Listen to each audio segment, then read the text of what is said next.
कुरान पाक में शैतान का भाई किन लोगों को कहा गया है?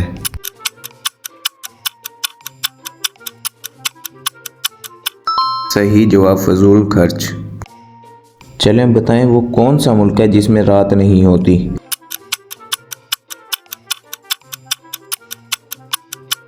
सही जवाब नॉर्वे में। बताएं वो कौन सा मुल्क है जिसमें सांप नहीं होते?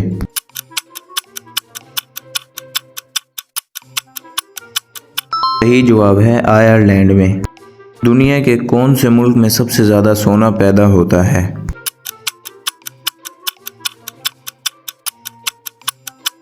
सही जवाब है चीन में। दुनिया का सबसे बड़ा समंदर कौन सा है? सही जवाब है बैरुल काहिल। कौन सी नमाज है जिसको पढ़ने से मुसीबत आती है?